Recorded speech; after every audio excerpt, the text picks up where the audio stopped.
টুনি, আমি কাজে যাচ্ছি। বাবা, আমিও মাঠে খেলতে যাব, চলো তোমার সাথে আমিও যাই। আচ্ছা চল রে মা। এরপর তারা দুজন চলে যায়। টোনা তার পথ ধরে জমিতে যায়, আর টুকি তার পথ ধরে মাঠে খেলতে যায়। তুই এসেছিস? এই দেখ, আমরা কতগুলো ঘুড়ি এনেছি। আয়, আজকে আমরা সবাই একসাথে ঘুড়ি খেলবো। ঘুড়ি? আচ্ছা ঠিক আছে, চল চল, আমরা সবাই আজ অনেক মজা করে ঘুড়ি উড়াবো। এরপর তারা আকাশে ঘুড়ি ওড়াতে শুরু করে। টোনা, আজ তোর কাজে আসতে এত দেরি হলো যে? আসলে আজকে ঘুম থেকে উঠতে দেরি হয়ে গেছে। তাছাড়া টুনি তো আমাকে না খেয়ে বেরোতেই দেয় না। সব মিলে দেরি হলো আর কি। জানিস কালু, মহাজনের ঋণের টাকা সব শোধ হয়েছে। এবার জমির ফসলগুলো ঘরে তুলতে পারলে আমার আর কোনো অভাব থাকবে না।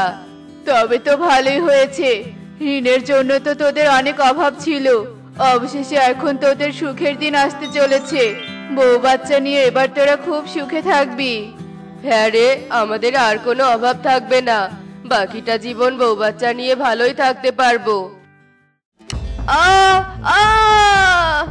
কি হলো টোনা? হঠাৎ এমন চিৎকার করে উঠলি কেন? কি হলো তোর? কালু, ওই সাপটা আমাকে কামড় দিয়ে চলে যাচ্ছে। কি বলছিস কি?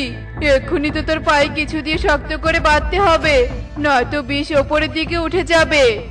এরপর কালু টোনাকে একটা গাছের নিচে নিয়ে যায়, আর তার পায়ে একটা দড়ি দিয়ে শক্ত করে বেঁধে দেয়।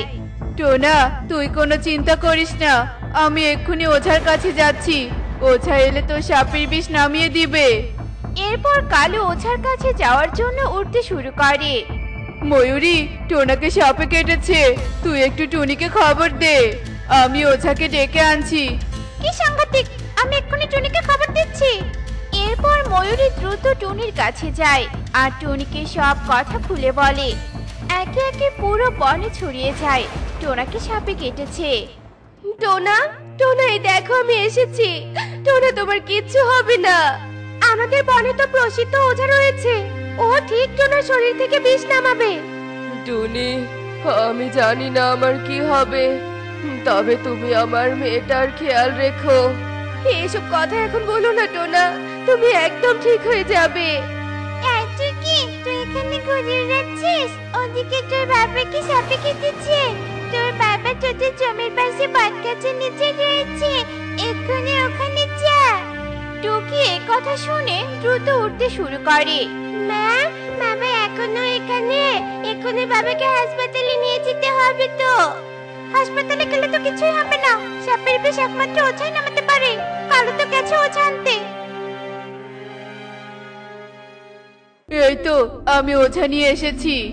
আপনি দয়া করে আমার স্বামীর বিষ নামিয়ে দিন বাবা, নামিয়ে দিন। এরপর ওঝা টোনার পায়ের দিকে তাকিয়ে চমকে ওঠে, আর মনে মনে ভাবে, এ কি? এই পাখিটাকে তো বিষাক্ত সাপে কেটেছে। এ বিষ আমি কেন? কোনো ওঝাই তুলতে পারবে না। এখন আমি যদি এদের সামনে বলি যে আমি বিষ নামাতে পারবো না, তবে তো আমাকে সবাই ভুয়া ওঝা বলবে, কেউ আর আমার কাছে আসবে না। বাবা, টোনা তো নিস্তেজ হয়ে পড়েছে, আপনি কিছু একটা করুন বাবা। টোনাকে বিষাক্ত সাপে কেটেছে। এ বিষ তোলা অনেক কষ্টের। এ বিষ তুলতে আমাদের সাহায্যকারী গাছের সাহায্য নিতে হবে। ওই সাহায্যকারী গাছের বাকল দিয়ে আমাকে ঔষধ বানাতে হবে, আর সেই ঔষধ টোনার খাতে লাগালেই টোনার বিষ কেটে যাবে। মা, এসব কুসংস্কার, এসব তুমি বিশ্বাস করো না। তুমি এক্ষুনি বাবাকে নিয়ে হাসপাতালে চলো মা। আমাকে অপমান? আমি এক্ষুনি এখান থেকে চলে যাব। না না, আপনি যাবেন না।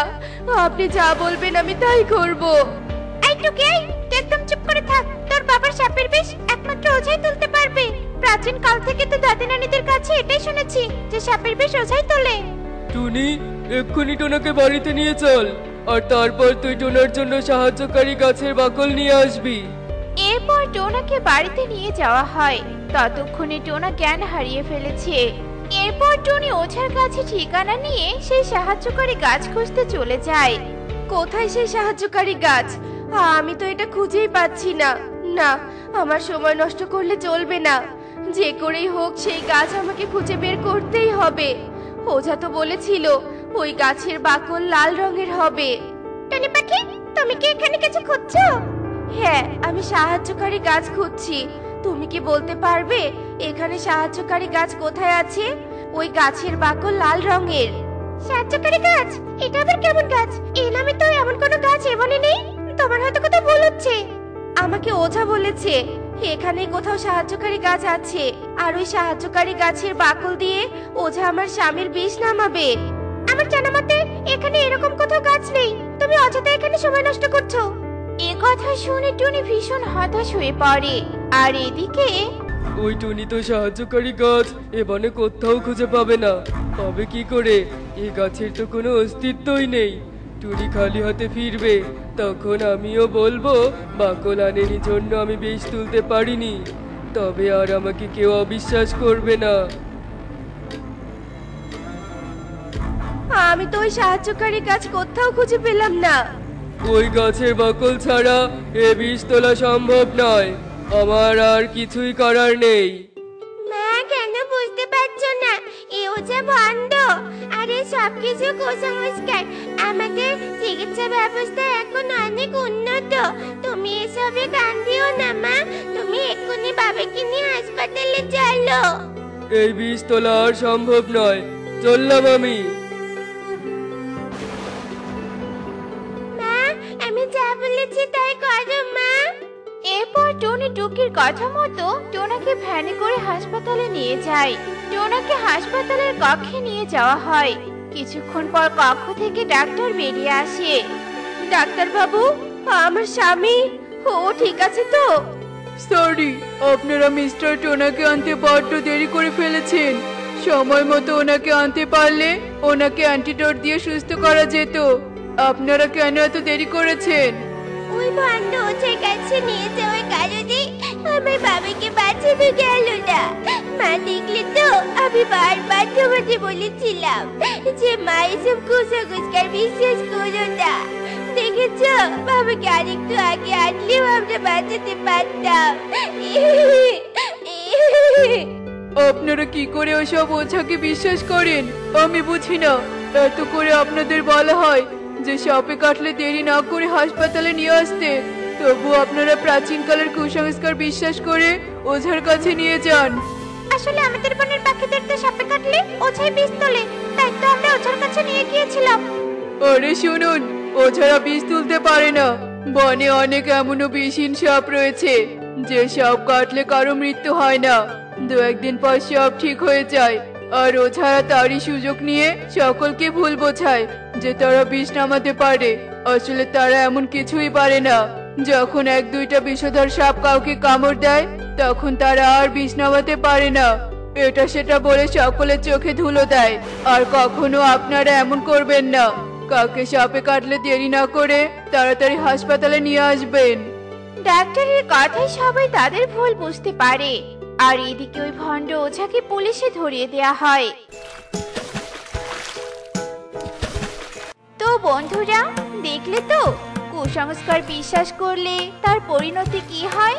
আর তোমাদের আশেপাশের যদি কাউকে সাপে কাটে তবে তাকে যত তাড়াতাড়ি সম্ভব হাসপাতালে নিয়ে যাবে। আর এমনই সব মজার মজার শিক্ষণীয় টুনি পাখির গল্প পেতে আমাদের সাথে থেকো। আর গল্পটি কেমন হয়েছে তা কমেন্টে জানাতে ভুলো না কিন্তু।